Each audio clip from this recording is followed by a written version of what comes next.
নজর রাখবো পরবর্তী সংবাদে। পাতালের দায়ের করা এনআরসি মামলা এবার শুনবে ত্রিপুরা হাইকোর্ট। পাতাল কন্যা জমাতে আজ এনআরসি সংক্রান্ত মামলা দায়ের করেছিল, এবার সেই মামলার জন্য ত্রিপুরা হাইকোর্টের ত্রিপুরা হাইকোর্ট সেই মামলা শুনবে বলেই খবর উঠে আসছে। রাজ্যে এই মামলা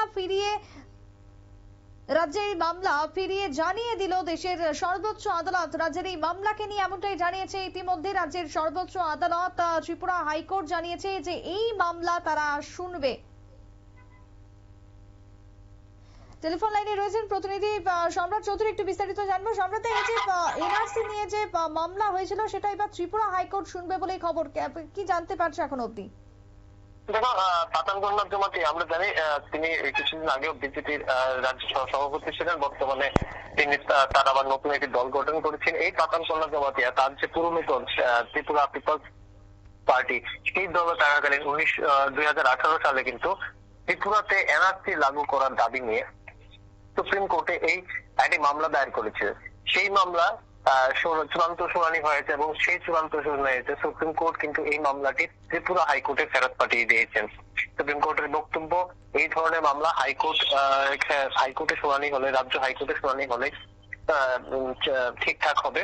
সেই যুক্তিতেই কিন্তু সুপ্রিম কোর্ট মামলাটি ত্রিপুরা হাইকোর্টে পাঠিয়ে দিয়েছেন। তবে ত্রিপুরা হাইকোর্টে পাঠাননি, মূলত তিনি তার যে আবেদনকারী পাতাল কন্যা জমাতিকে পরামর্শ দিয়েছেন তিনি যেন এই মামলাটি ত্রিপুরা হাইকোর্টে নতুন করে আবেদন করেন এবং ত্রিপুরা হাইকোর্টে আগামী দিনে এই মামলা যদি পাতাল কন্যা জমাতি মামলাটি আবার পুনরায় ত্রিপুরা হাইকোর্টে জমা করেন তাহলে এই মামলা শুনানি হবে। পাতাল কন্যা জমাতিয়ার বক্তব্য, রাজ্যে প্রচুর অবৈধ বাংলাদেশি অনুপ্রবেশ হয়েছে এবং এতে যে সংখ্যালঘুরা রয়েছেন বা জনজাতি সম্প্রদায়ের লোকেরা রয়েছেন তারা ইতিমধ্যে সংখ্যালঘু হয়ে গেছে এবং এই তাদের যে জাতিগত অস্তিত্ব রয়েছে সেই অস্তিত্ব এবং সংখ্যা এগুলি ঠিকঠাক রাখতে আবার এনআরসি লাগু করা প্রয়োজন। এবং তার যে আইনজীবী তিনি কিন্তু সুপ্রিম কোর্টে সরাসরি বলেছেন যে আসামের যে সমস্যা রয়েছে তার থেকেও অনেক বেশি গভীর সমস্যা রয়েছে ত্রিপুরাতে। আসামের এনআরসি লাগু হয়েছে, আমরা জানি আসামের এনআরসি লাগুর পর কি পরিস্থিতির সৃষ্টি হয়েছিল এবং তার আইনজীবী কিন্তু তার থেকেও বেশি গুরুত্ব দিয়ে দেখছেন ত্রিপুরাতে যে অনুপ্রবেশ।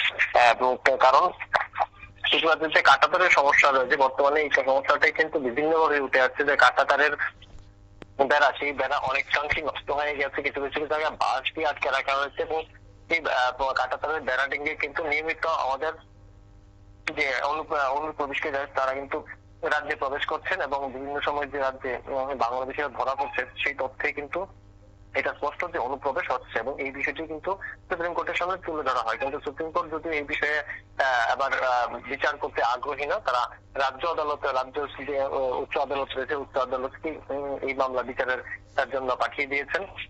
কিন্তু পাতাল কন্যা জমাতে এটি বলা হয়েছে তিনি যেন এই মামলাটি একইভাবে একই ধরনের সমাধান চেয়ে যেন ত্রিপুরা হাইকোর্টে মামলাটি দায়ের করেন। তবে লক্ষণীয় বিষয় হচ্ছে দেখো, সুপ্রিম কোর্টও তার মতো করে মামলা শুনানি করেন।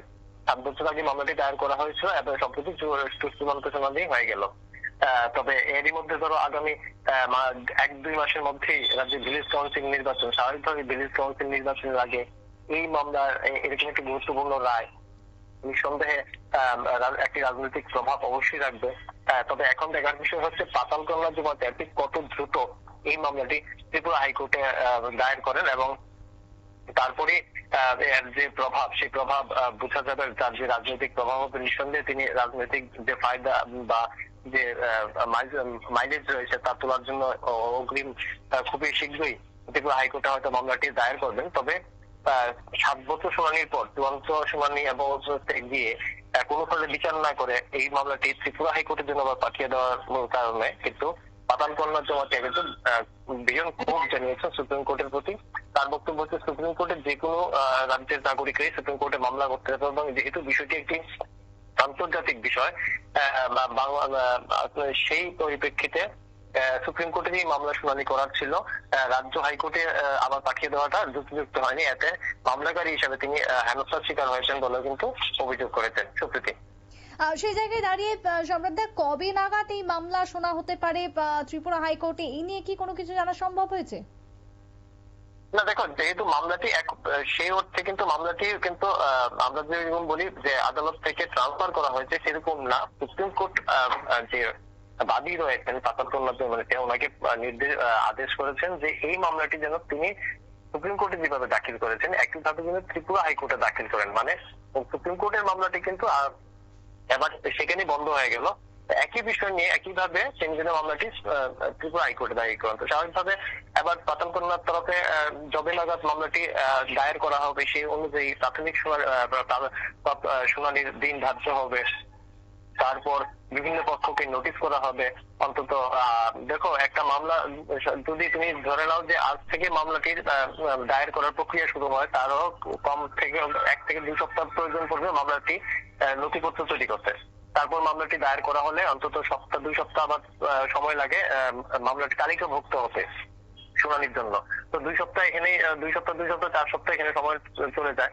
তারপর একটা লম্বা সময় পড়বে যেখানে আদালত বিভিন্ন পক্ষগুলিকে অন্তত নিজের পক্ষে 1 মাস সময় তো দিয়ে থাকেন সাধারণত। তবে এই ক্ষেত্রে যেহেতু এটি একটি মানে দেওয়ানি মামলা, দেওয়ানি প্রকৃতির মামলা, এখানে কোনো ব্যক্তি জামিন বা ব্যক্তির ব্যক্তিগত স্বাধীনতা খর্ব হচ্ছে না, সেই ধরনের মামলাতে 1.5 মাসের মতো সময় দিয়ে থাকেন।